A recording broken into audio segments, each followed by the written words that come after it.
As we're out here in the garage, we're about to do the 500-mile oil change on this Indian Scout. So if you have an Indian Scout and you're looking to change the oil in the future and not spend a buttload of money out at the dealership for that break-in period, we're gonna dive in today showing you how to do the oil change. It's super easy. You don't need a bike lift. You don't need anything like that. Literally, you just need a drain pan. And I'm gonna show you the oil change kit that Indian makes for this bike. So you can just buy it. It has the exact amount of oil you need. So you just pour all 4 quarts in and you're good to go. Guys, we're gonna dive through showing you that right now. Like and subscribe, let's get going.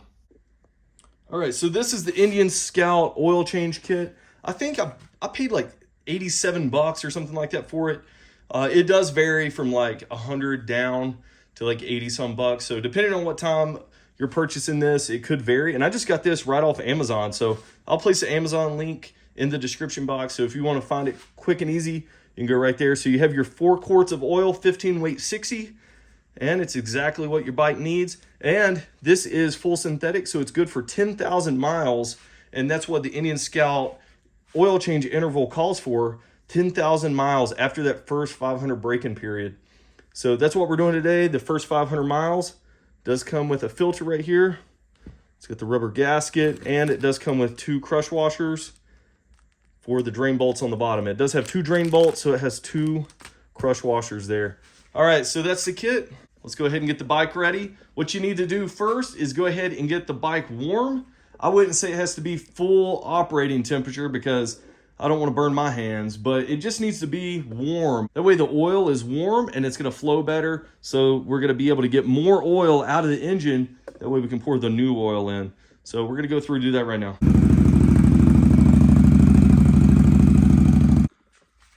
All right, so getting things ready.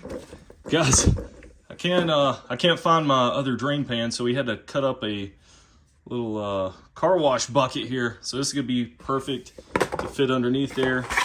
So that's the redneck way to do it. You don't have to go out there and get a fancy pantsy oil drain pan. You're gonna need some tools, Allen wrench to take out the drain plugs, and it's the same size if you have to remove your horn right down there. So I'm gonna have to, because I'm gonna use one of these.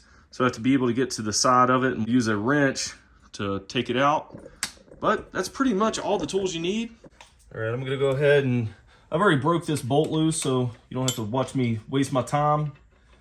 But I'm gonna go ahead and take that out. There's just one bolt that holds the horn on. There we go. I'm gonna tuck this up out of the way so it doesn't get oil on it. I don't care. There we go. We're just gonna let it rest right there on the shift linkage. I'm just gonna put the bolt in real quick so I don't lose it. All right, we're going under the bike. So under here, you can see you have one drain bolt there. It's notable because it has a brass crush washer right underneath it.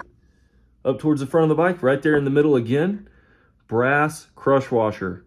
So that's how you know, and it's flat against the bottom. It's not tilted like this one at the front is. So those are your 2 drain bolts, and they're close enough together that you can get a bucket under there and let the oil drain out of both. Now we have clearance where we can get that tool under there. We can grab a hold of the oil filter. All right, I'm just gonna go under here with my Allen wrench. I'm gonna go ahead and break these loose.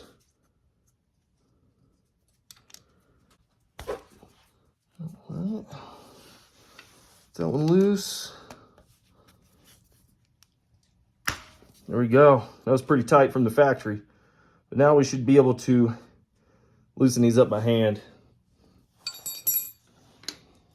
I'm just gonna have my bucket ready.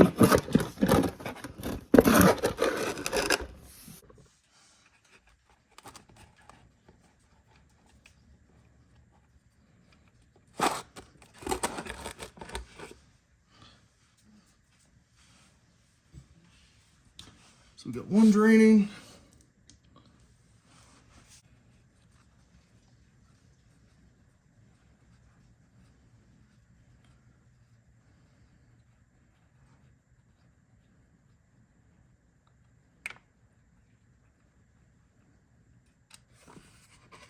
There's 2.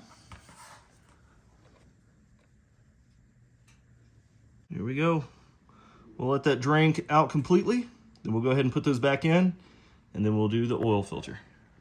Old Bowie's waiting on it to drain out too, ain't you, buddy? So I just reached under and got this crush washer because it was still stuck to the bottom of the motorcycle. So we got a brand new one of these, so I'm just gonna go ahead and toss this aside. But you wanna make sure you remove these if they didn't come off with the bolt, because you don't wanna double up the crush washer. I would go through and make sure that your drain bolts are in good condition. Make sure they're not marred up or anything from underneath, because if they are, you may wanna go ahead and change it. So there we are. We're gonna go ahead and put the new crush washer on. All right, and we're gonna install both of these again. So I don't know the actual torque spec on these, but I've learned one thing with drain bolts, and that is you don't over tighten them. So all I did was barely put some pressure on this thing. Once it gets to the point to where it's not moving anymore, just give it a nice little snug down, and that's gonna be enough. Don't crank down on this thing, because it has crush washers for a reason. It's gonna create enough pressure to hold those bolts in there, and it's gonna be plenty of force to hold them in. The oil filter.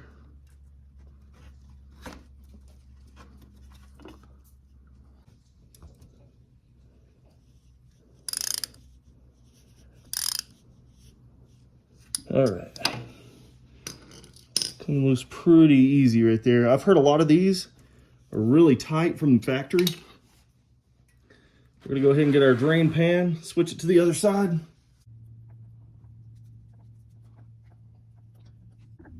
All right, so before you put this on, you wanna lubricate this rubber seal right here. What that's gonna do is make sure you have a good seal, and it's not gonna compromise the way you get to take this off, because this right here, if you don't put that on there, it's gonna seize right to the engine, and it's gonna make it almost impossible to get off. So we're gonna go ahead, dip our finger in the new thing of oil we got. Just lubricate that a little bit.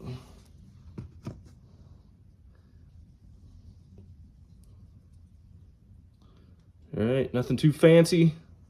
We're just gonna make it work. Now with cars, I'll prime the oil filter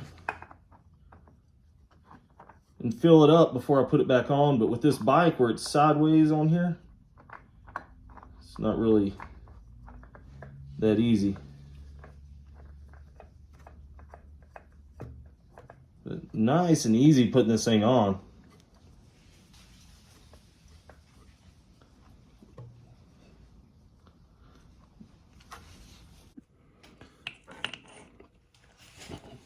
Right, with this,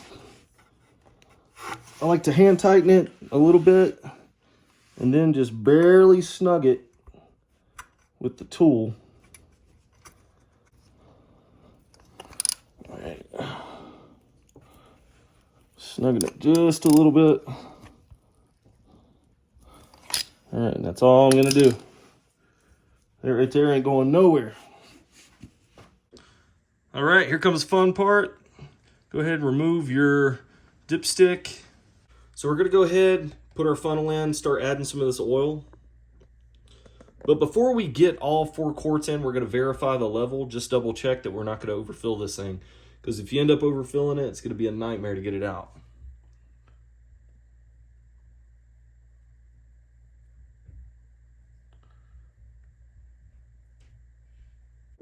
All right, now that we have 4 quarts in there, I'm gonna go ahead and check the oil level. I have the bike kind of upright now, so you don't have to have a stand.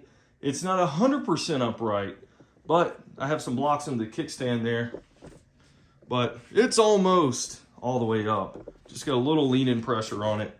But we're gonna go ahead and check the level again, make sure we're good. All right, let's go ahead and check it.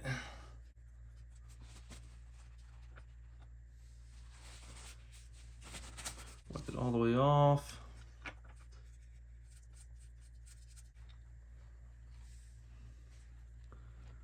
All right, yep.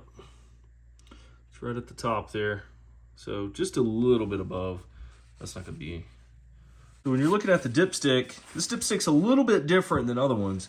The full mark is actually right here at the top. So instead of having like a little gauge down here, this is actually your parameters right here in the middle. So I don't know if you can tell, but it says full right there. It's not gonna hurt. Honestly, once we start the motor up, that'll go down just a little bit too. So it's gonna be sitting right where we want it. So another thing we're gonna do, since we got the oil in there now, we're gonna go ahead and take it out, run it just a little bit, and let it circulate through the engine. Then we're gonna check it again, make sure we're good to go. All right, so we took it out, ran it for a minute or two, came back in and checked it, and it's perfect. So getting the oil to cycle through the engine definitely brings that level down a little bit if you're just checking it and you haven't started it yet. Thanks for watching today's video. Hopefully you like this video of how to do the 500-mile break-in oil change. So after that, you don't have to change it again until 10,000 miles. That's one awesome thing about this motorcycle and the synthetic oil that it takes. So simple oil change here. I mean, with just some basic hand tools. You don't need a lift. You don't need any fancy tools or anything like that to get this done. Just a little bit of common sense and know-how. And hopefully this video gave you a little bit of that. Sorry for some of the camera angles. This bike is super low to the ground. So getting some of the shots up underneath of the bolts and stuff like that was pretty difficult. And having the redneck drain pan that I had also made it difficult. Thanks for watching, guys. Like and subscribe. We'll catch you guys in future videos.